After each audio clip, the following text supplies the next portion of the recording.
Este documentário destina-se a dar uma visão geral das pesquisas ufológicas no sul de Minas por cerca de 30 anos. Algumas imagens são de baixa qualidade, vez que colhidas desde o início das investigações do extinto Centro Varginhense de Pesquisas Parapsicológicas, CEVAPA, cujas atividades cessaram ao final da década de 80. Com a finalidade de dar ao documentário o melhor aspecto de originalidade possível, evitamos a inserção de imagens pré-produzidas pertencentes ao trabalho de profissionais. Esperamos que ele represente uma amostragem completa das principais pesquisas que constam de nossos arquivos.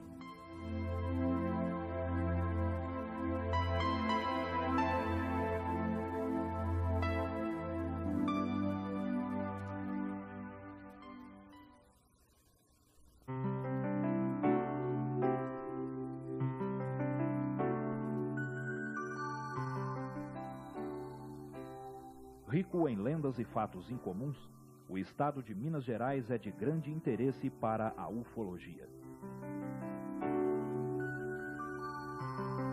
O sul do estado abriga cidades de diversos portes e tem características geológicas típicas onde o fenômeno UFO se manifesta de diversas formas.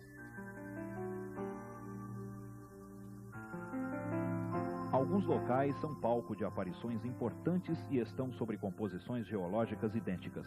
São rochas do período pré-cambriano, ora ricas em quartzito, outras vezes alteradas pelo volume e pressão das águas de grandes usinas, como as centrais elétricas de Furnas. Esses locais também possuem em comum alguns tipos de falhas geológicas, como contrafortes de montanhas e erosões próximas de fendas na crosta terrestre. Pequenos sismos já ocorreram na região, como os que foram registrados por 3 vezes, tendo como epicentro o município de Varginha.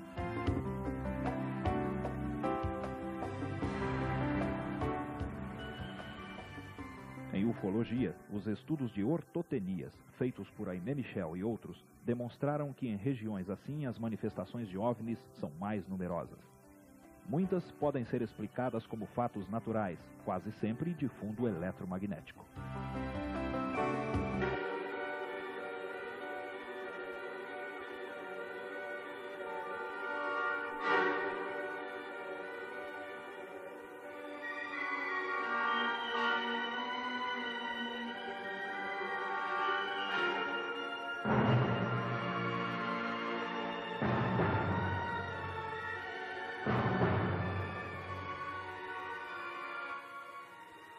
Os registros são muitos, às vezes enganos, como este filme feito na região de São Tomé das Letras, que captou iluminadores usados em manobras do Exército.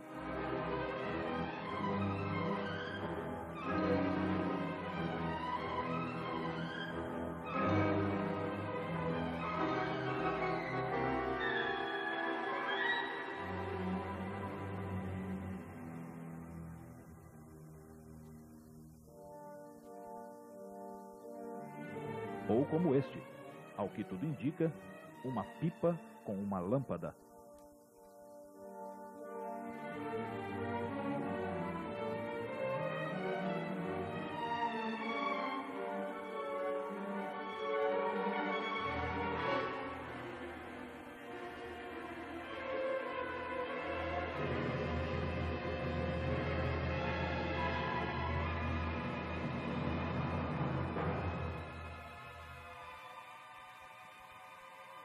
Carros e tratores no alto de serras também costumam confundir. O movimento da câmera provoca uma evolução da fonte de luz filmada que, na verdade, não está fazendo essas manobras.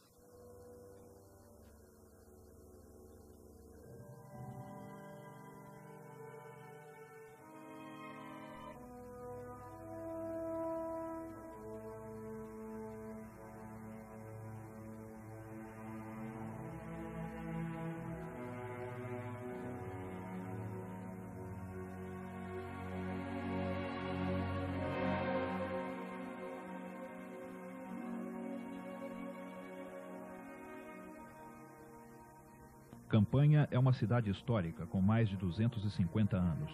Importantes avistamentos já ocorreram aqui.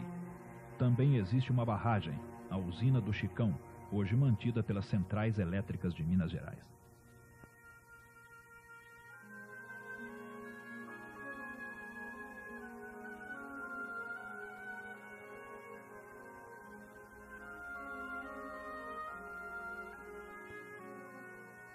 De 1979 a 1988, ao menos uma vez por semana, a cidade presenciou a manifestação de fenômenos luminosos curiosos, geralmente testemunhados por dezenas de pessoas.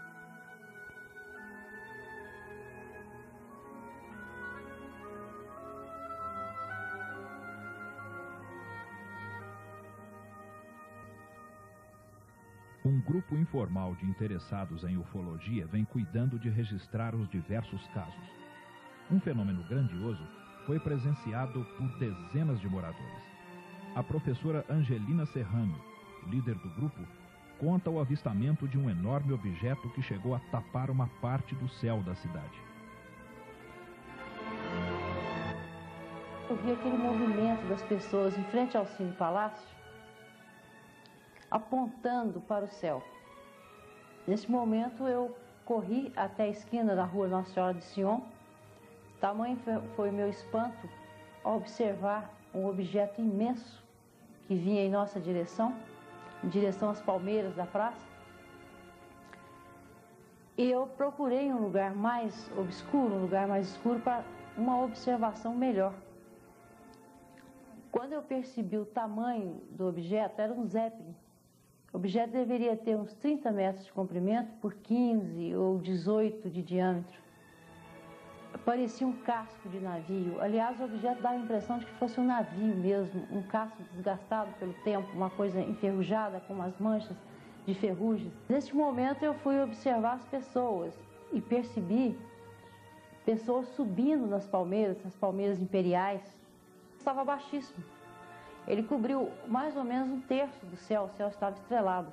Ele cobriu mais ou menos um terço do céu daquilo que nós estávamos observando, aquela parte do céu que nós estávamos observando.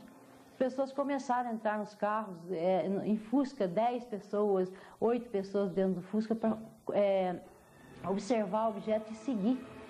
E não só na praça, como muitas pessoas de campanha observaram esse fenômeno, que até hoje eu digo que foi um dos maiores fenômenos ufológicos, não só de campanha, mas também da nossa região.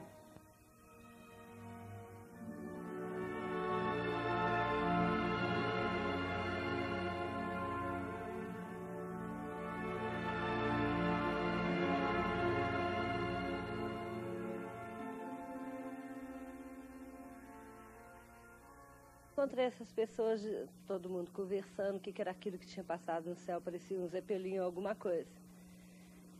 Aí eu parei para conversar também e ver o que estava acontecendo, porque eu já tinha visto aquilo que tinha passado e não sabia nem o que era.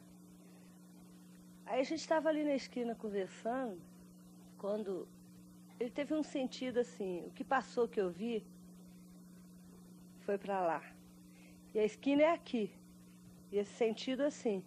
E a gente estava conversando na esquina, aí, quando vieram 3 luzinhas de lá para onde ele foi, e vieram 3 luzinhas, assim, zum, zum, zum, e formaram um triângulo bem em cima da cabeça da gente, um triângulo. As luzinhas, quer saber a cor?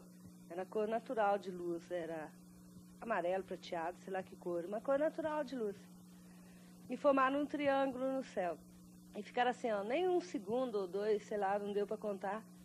E formaram de novo uma filinha, as 3 luzinhas, zum, zum, e foram para aquela posição. E foram embora, as 3 luzinhas.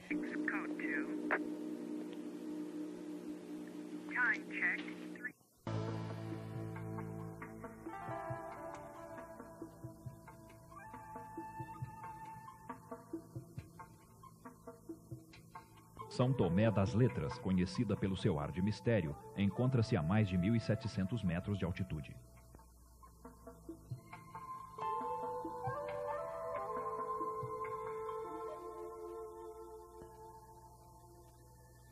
Muitos acreditam na energia curativa de sua composição geológica e outros veem nessas serras um ponto de manifestação de seres extraterrestres.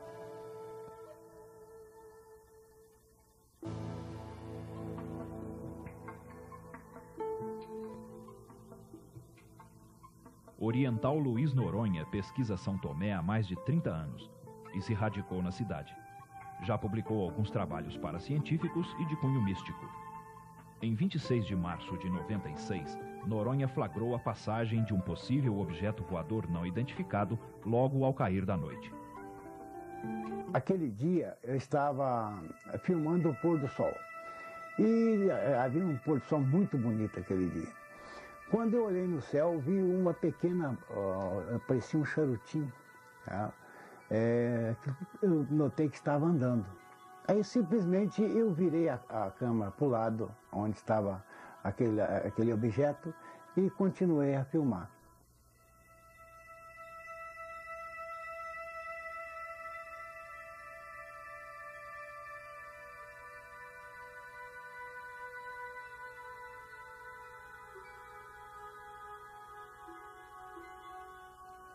Olha, São Tomé das Letras, nesses 30 anos que eu estou rondando a região aí, realmente eu tenho presenciado muitos fenômenos ufológicos e fenômenos luminosos. E diferenciou muito da cidade de Cruzília, que lá eu nunca tinha observado no céu fenômenos, né, como aqui em São Tomé das Letras. Realmente o fenômeno existe.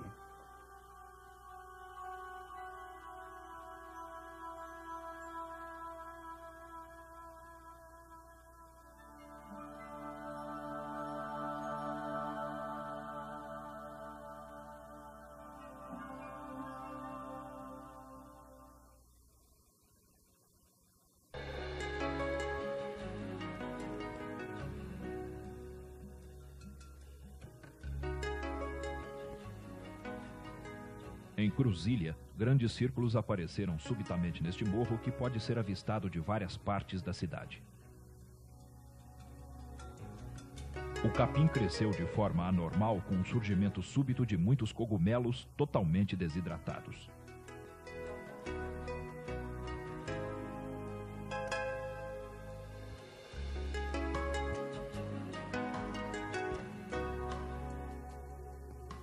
Interessante foi o grande granizo que caiu em Andrelândia em 8 de março de 93, a 1 quilômetro da cidade, e resgatado por membros do Núcleo de Pesquisas Arqueológicas do Alto Rio Grande. A pedra desceu do espaço soltando um silvo e abrindo uma pequena cratera.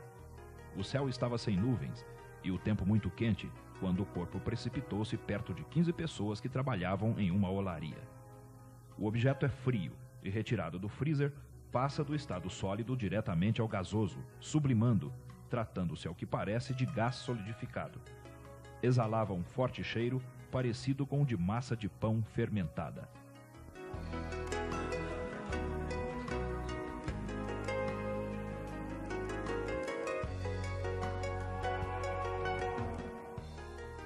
Fenômenos físicos ligados à pesquisa de ufologia costumam acontecer no sul de Minas. Em 1º de setembro de 85, em Itajubá, às 10h30 da noite, um estrondo assustou as pessoas. Em plena rua caiu este objeto, possivelmente um componente de estação orbital ou de um tanque de combustível de foguete. Algo semelhante precipitou em Ibirubá, Rio Grande do Sul, em março de 93. Na cidade de Cláudio, alguma coisa deixou esta marca no pasto da noite para o dia, amassando e matando o capim.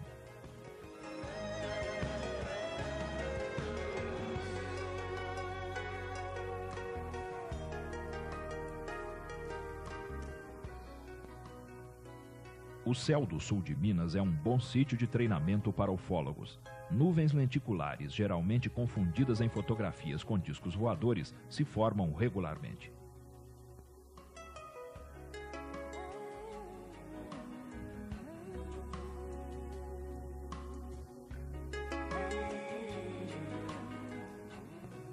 Esses céus são rotas de balões meteorológicos lançados pelo Instituto Nacional de Pesquisas Espaciais de São José dos Campos ou de Cachoeira Paulista.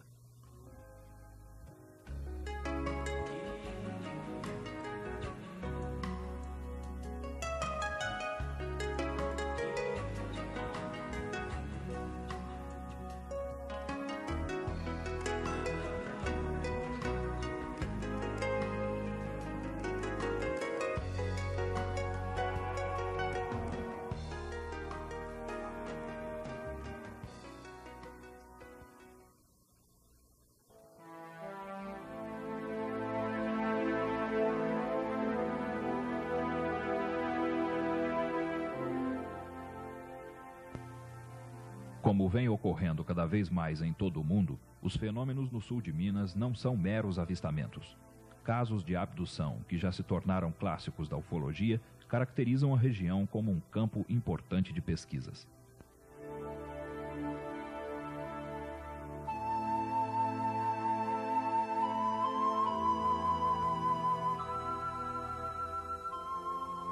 Alguns deixam evidências físicas, como o sequestro de Arlindo Gabriel dos Santos em Baipendi. Os objetos que pousaram antes do sequestro foram fotografados pela testemunha. Um deles, que segundo Arlindo se parecia com uma piorra, aparece na ampliação com uma espécie de hélice ou girândola na parte superior.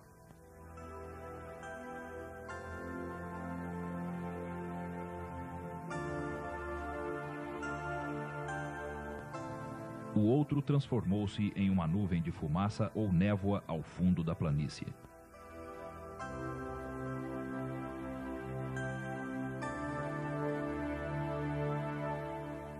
O artefato maior trazia em seu interior alguns seres, sendo um deles do sexo feminino.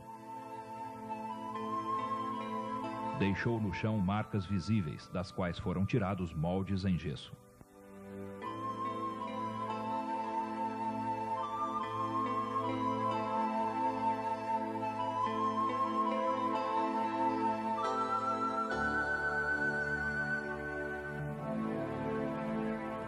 A modesta máquina fotográfica da testemunha teve o mecanismo interno de disparo coberto com uma espécie de fuligem, aparentemente uma reação química.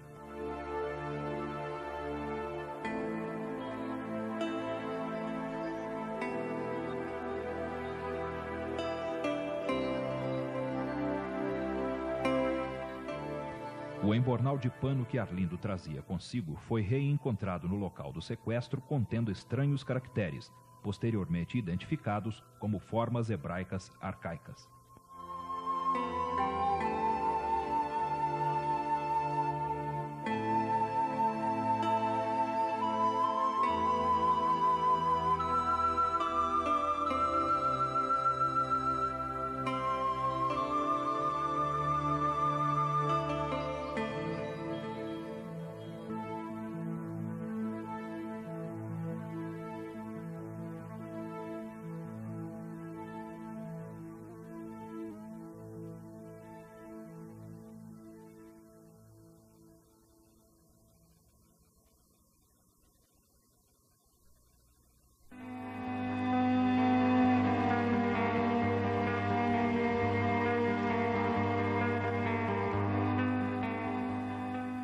Geraldo Simão Bichara também foi vítima de uma abdução. Seu caso é peculiar por ter ocorrido exatamente dentro de instalações militares, a Escola de Sargento das Armas, ESA, de Três Corações.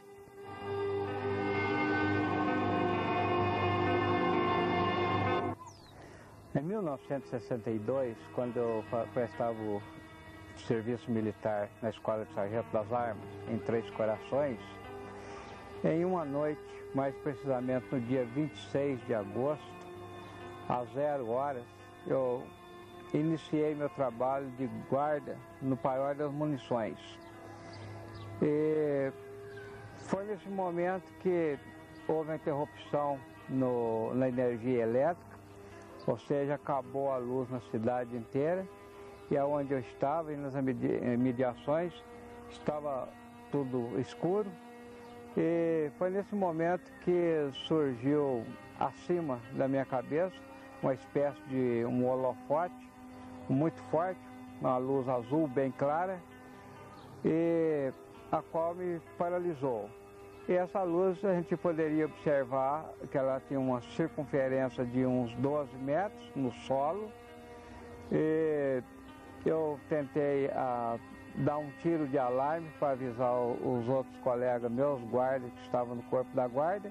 Não consegui, porque estava imóvel dentro daquela luminosidade, como dentro de um bloco de gelo. Tentei a correr, a gritar, mas não consegui. Tentei a correr, mas não conseguia. Porém, só funcionava a audição e a visão. Foi onde eu pude perceber que as portas da engenharia do Exército faziam uma vibração muito grande. Os cavalos que estavam fechados nas baias também tiveram alteração muito grande, eles relinchavam e chegaram até a arrebentar as correntes das baias no peito, tentando fugir da baia, onde escapuliu muitos cavalos. E eu voltando, mesmo no imóvel, eu conseguia ver acima de mim, à frente, uns 6 metros e uns 5 metros de altura, uma espécie de uma formação de uma névoa e um formato de um caracol, e que ficou aquela nave, aquela formação um instante, e quando eu observei já estava tomado naquele mesmo lugar um objeto marrom, por qual desceu 2 escadas, espécie dessas escadas de circo, e por onde desceram 2 tripulantes, e um deles me pegou pelo braço, com o fuzil e tudo, dentro daquela luminosidade, enquanto o outro, de uma estatura um pouco mais alta, fazia uma espécie de vigília, uma patrulha naquelas imediações ali onde nós estávamos. Quando um desses seres me pegou pelo braço, eu olhei onde seriam os olhos dele, que na verdade não eram olhos, tinha apenas dois buracos escuros, e eu percebi sair uma espécie de uma chispa, umas pequenas faíscas do olho dele. Eu praticamente perdi a consciência, e foi no momento que ele me pegou pelo baixo do braço e pegou aquela escadinha que era coberta também com uma espécie de um brinco camuflado. Essa escada, esse tecido tinha uma cor de laranja, bem avermelhado.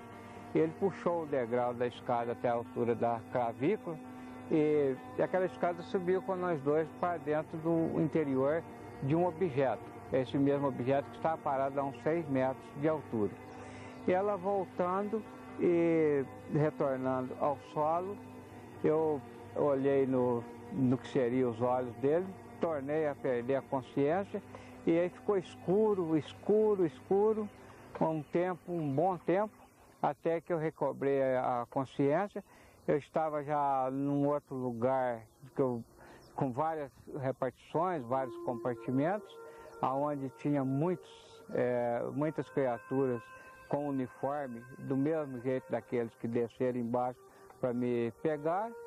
E por ali eu estava deitado sobre uma espécie de prateleira, e de onde saiu da parede daquele compartimento alguns objetos, alguns aparelhos, que espécie de uma ducha, e fez uns exames na cabeça e me incomodou muito, senti muita dor por dentro da cabeça, e no momento que ele recolheu para dentro da parede, apareceu um outro maior, espécie de um alto-falante com uma tela na frente. Aí refrescou a cabeça e voltou assim ao normal.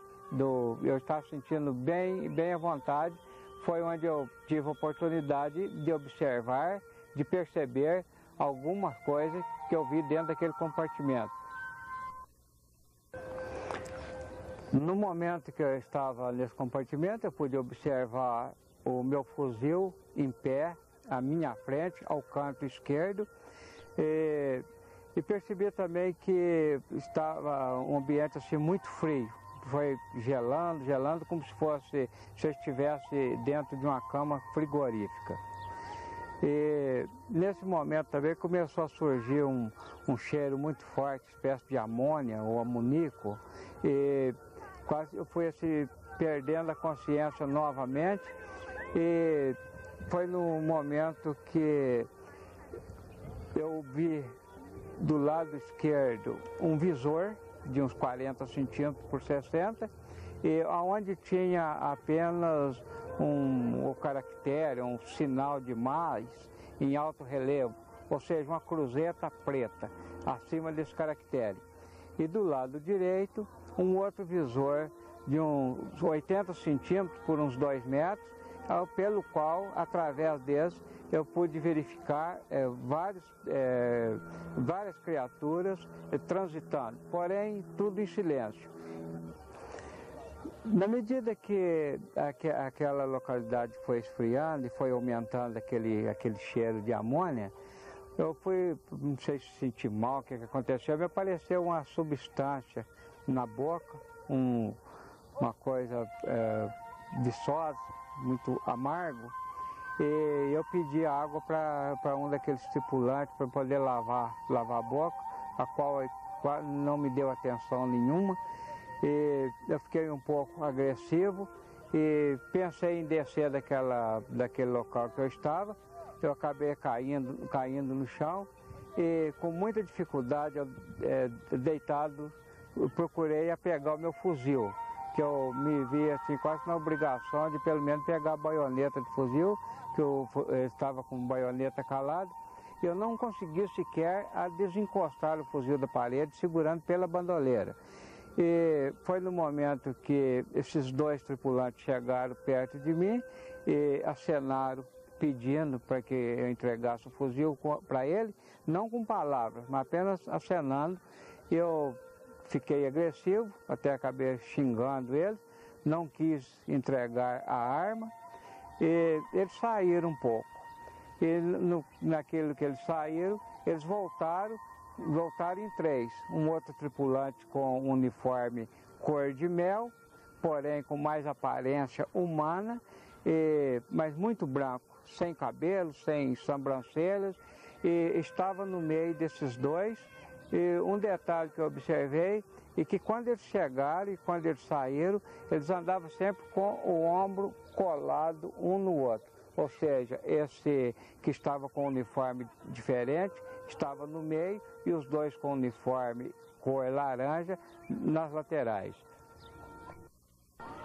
Essa criatura que estava no meio, pela simples aproximação dele perto de mim, só dele olhar no meu rosto, eu já fui entregando o fuzil para ele, sendo que antes, os dois primeiros praticamente tinham insistido para que eu entregasse ou fizesse a entrega da arma para ele.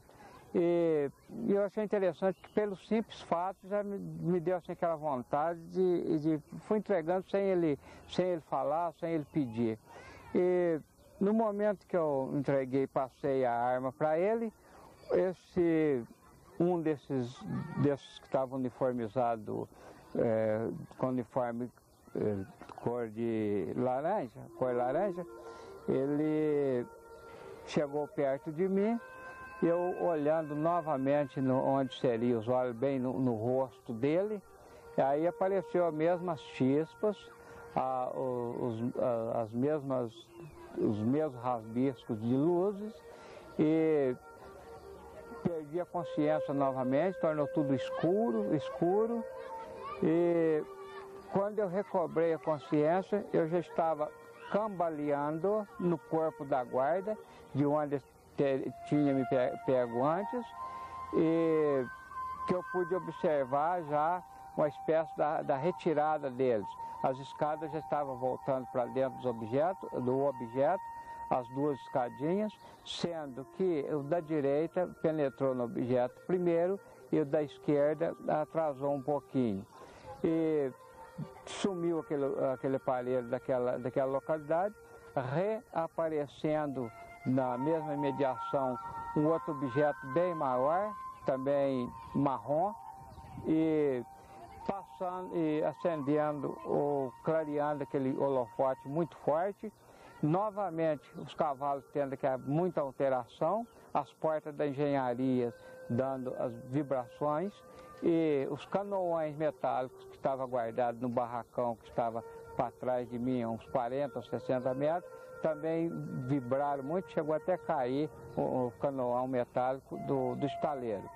E foi aquela luminosidade clareando, passando pela veterinária, a farmácia, o potreiro, as estrumeiras, e a capineira, e até quando chegou no leito do rio, aproximou-se do rio, aí apagou aquele holofote daquele aparelho, daquele objeto, e retornou a luz na cidade na hora. Neste momento veio praticamente a meu socorro toda a guarda, ou seja, os meus companheiros e o cabo da guarda, o sargento, a guarda completa, veio em meu socorro, mas correndo para me retirar daquele local. Eu tentei passar o serviço com alteração para o cabo da guarda, para o sargento, e eles me disseram, não, vamos embora, lá você explica, lá no corpo da guarda você explica, amanhã você explica isso, vamos. Eu ainda fiquei assim um pouco assustado com eles, pensando que ainda era alguma coisa daquele acontecimento do objeto. E um detalhe que eu deixei na hora que eu vi aquela claridade, aquele objeto, de início, eu pensei que seria algum ataque, na época até pensei que seria um aparelho russo, naquele tempo falava-se muito em comunismo, essas coisas e tal, então os militares todos tinham ciência daquilo, então foi o que eu pensei de ser um avião, um aparelho de um país que não fosse daqui e um possível ataque. Tudo isso eu tinha assim, uma consciência de que eu sabia bem, estava bem ciente até o momento que essa luz pairou sobre mim. E depois só pude ter assim, um conhecimento total do caso, do acontecimento, através de uma regressão de memória. Todos aqueles que se dedicam ao estudo dos UFOs conhecem a cidade de Passatempo. O pesquisador Antônio Faleiro faz seu trabalho comparando aparições ufológicas com mitos do folclore brasileiro.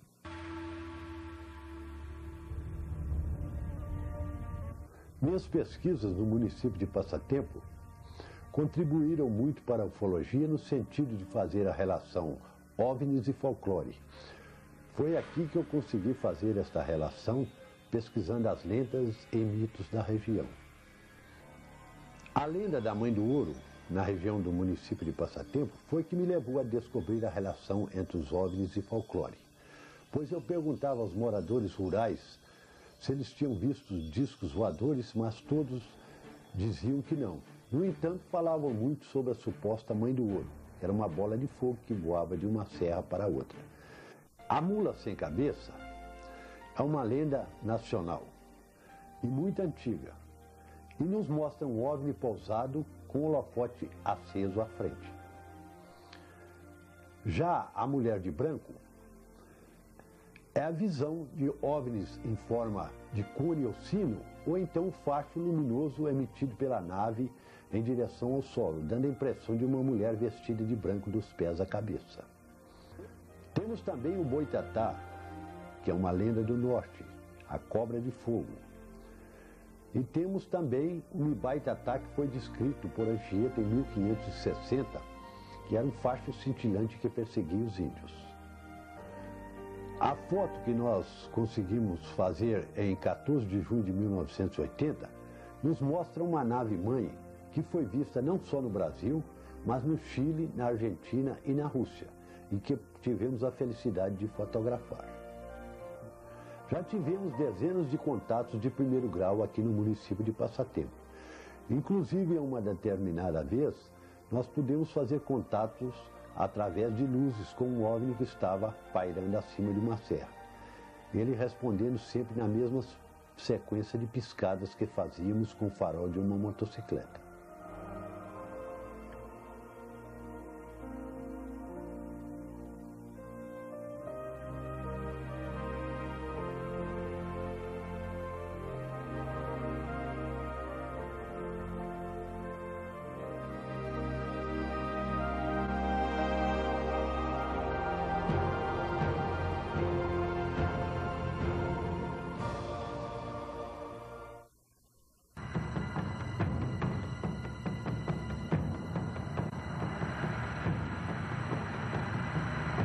Eu vi um clarão dentro d'água e o companheiro falou para mim, sai daí que tem um trem diferente. Quando eu olho para cima, era um tipo de uma barca grande.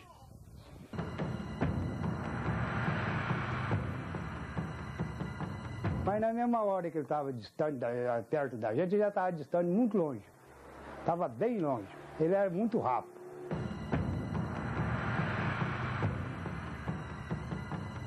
E nisso ela vinha surgindo, subindo e veio pro nosso lado. Aí nós fomos obrigados a correr dela.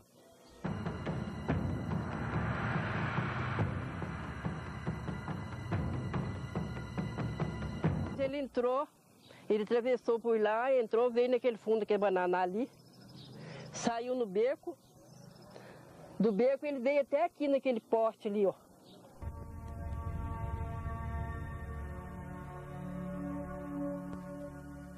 A bonita e aprazível localidade de Córrego do Ouro, ainda um distrito, também está à beira das águas de Furnas. Aqui uma estranha luz é conhecida como o fogo da aldeia, que ronda as casas, segue os caminhantes e parece ser inteligente. João Geraldo da Silveira já avistou essas luzes por diversas vezes e conhece todas as histórias contadas. Faz mais ou menos aí uns 30 anos que aparece isso aqui, esse fogo. Portanto, daqui de casa mesmo, certas vezes a minha esposa já viu, nós já viu essa luz que ela vem, sai, por exemplo, dos matos e vem vindo, anda por aqui. Uma vez até ela, inclusive, apagou até a luz da cidade aqui. Aparece sempre ali pelas 11 horas da noite, meia-noite. Então quem conta isso várias vezes são os antigos, né? Ela saiu do lado aqui de Alfenas, veio vindo até uma senhora que, inclusive, ela está viva até hoje, que contou isso na cidade e não foi só ela também que viu, não. Foi diversas pessoas que viram. Ele foi na chave, deu uma volta no corredor e foi na chave principal da cidade e apagou a luz da cidade.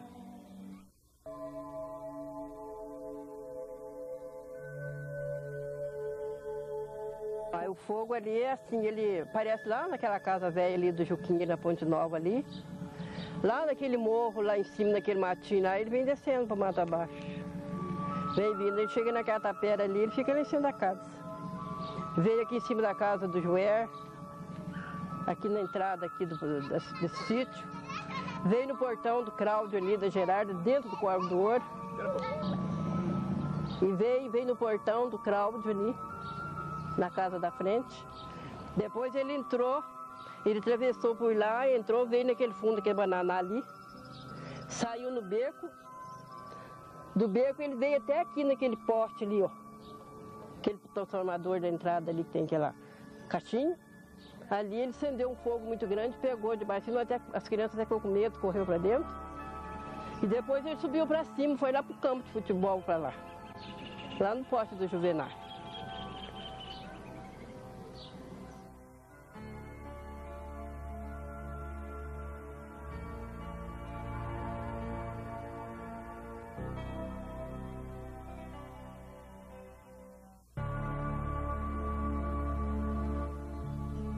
Para a ufologia, um fenômeno assim é chamado de sonda, já que a luz se comporta como se estivesse observando, pesquisando, fazendo prospecções, talvez teleguiada por uma tecnologia capaz de fazer isto.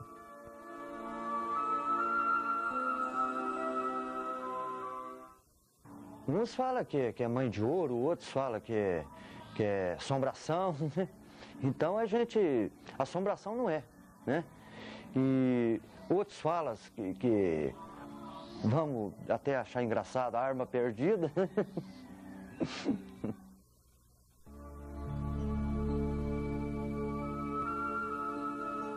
Os mais antigos sabem de diversas aparições do fogo da aldeia nos últimos 40 anos.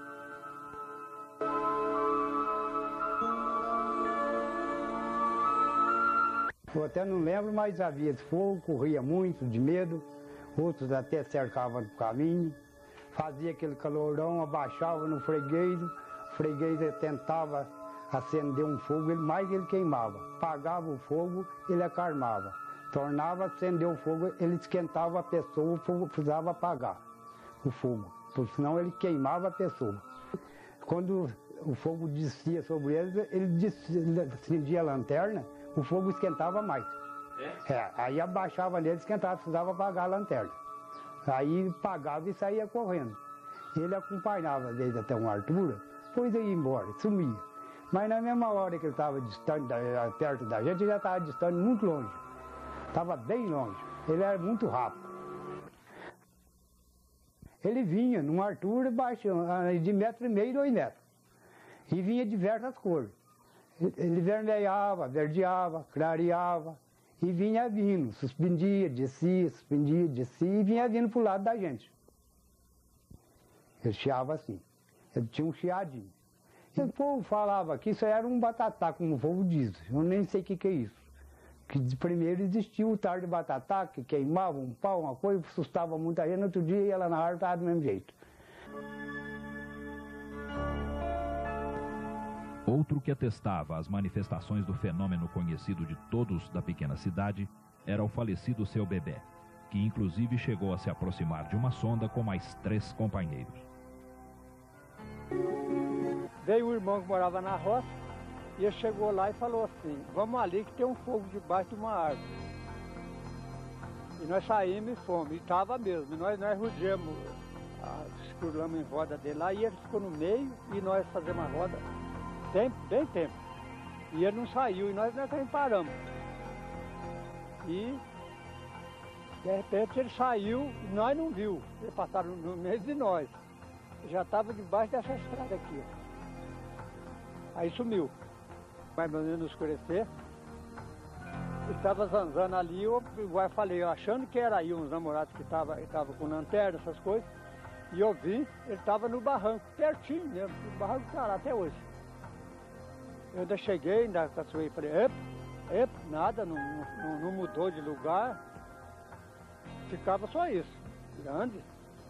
Aí demorou bem, aí ele saiu, vinha vindo os outros colegas para trás descendo, ele foi, voltou, desceu, onde tinha um cordinho assim, eu fiquei para cá e ele no meio de nós. Eu vinha da roça, e vinha com o papai, o tio Bebé e as minhas irmãs. E aqui logo na saída do corredor ali, debaixo de um pé de maroleiro. Aí nós vimos, aí eu falei pro papai, o que é aquilo ali? Ele falou, isso aí é algum viandante que está passando aí e está descansando, né? Aí nós chegou, conversou lá com ele, não saiu nada. Aí nós vinha perto aqui na saída aqui, na casa do tio Bebé. Aí nós falamos para ele, nós voltou lá. Aí voltou eu, o tio Bebé, o compadre Ramiro estava junto também. A hora que nós fomos chegando, aí ele virou uma bolona, grandona. Aí o compadre Ramiro falou assim, gente, vamos correr. Eu falei, não precisa correr. Aí ele apagou. Diz o compadre Ramiro, fala que ele viu um vulto, que saiu um vulto do pé de maroleiro, né? Depois aí nós vamos embora, quando nós chegou aqui, tinha uma antiga tabu ali, ele estava lá no Trabanda do passo do Aldir, do Turco.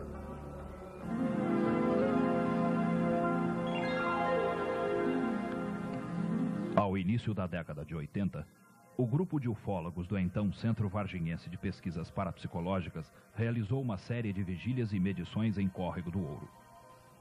Uma sonda para detecção de variações eletromagnéticas foi instalada. Constatou-se a ocorrência regular de emanações de gases em um sítio próximo da cidade com efeitos luminescentes. Porém, os relatos sempre foram bastante incisivos. Eu estava pescando uma vez, eu e o companheiro, mais ou menos às 8 horas, 9 horas da noite, eu vi um clarão dentro d'água e o companheiro falou para mim, sai daí que tem um trem diferente. Quando eu olho para cima, era um tipo de uma barca grande e aquilo suspendeu para cima, transformou uma bola de fogo e virou um tipo de uma lancha. E aquilo foi jogando fogo para baixo, e aquela bola de fogo foi suspendendo e caindo, como se fosse uma cinza que o senhor joga para cima, que ele foi caindo. Quando veio, sumiu. Aí saí para a beirada da água, distância mais ou menos uns 50 metros, mais ou menos. Formou, igual seja um prato mais grande, aquilo foi subindo para cima, foi subindo. e sumiu. O meu pai, que é mais velho que eu, do outro, que é um homem antigo, morreu com 84 anos, e já conhecia ele há 70, 80 anos atrás. Meu pai contava demais dele. Meu pai trabalhava, saía quando era de noite, vinha do serviço de noite, que antigamente colhia mantimento, ficava até tarde da noite colhendo mantimento. Então ele vinha e encontrava com ele nas estradas. Mas ele nunca teve medo dele, não, nunca cismou de cisma, não, porque nós estamos acostumados com ele por aí.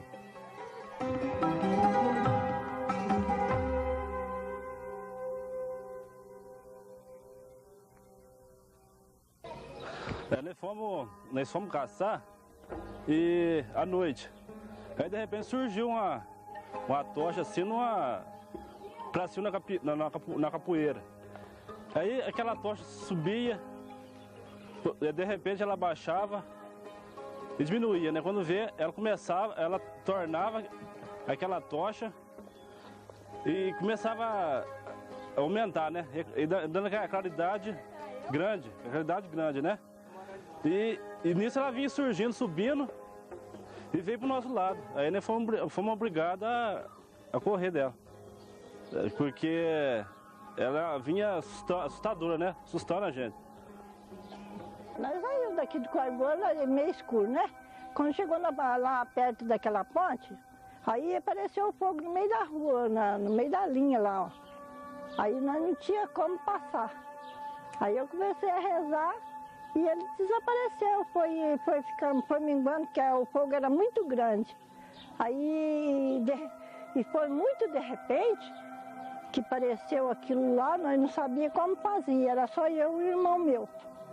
Aí ele eu começar a rezar, aquele trem foi desaparecendo devagarzinho assim, foi minguando e ficou pequenininho. Muitas vezes mesmo. Eu vi assim, ele transformar numa canoa e vi ele balancear, assim, muitas vezes. No céu? É, assim, não, no alto, assim, não é no céu. É bem, assim, baixo, mas distância longe, assim. E ele transforma numa canoa, ele transforma numa... Eu vi muitas vezes, né? Isso, ali embaixo parece demais isso.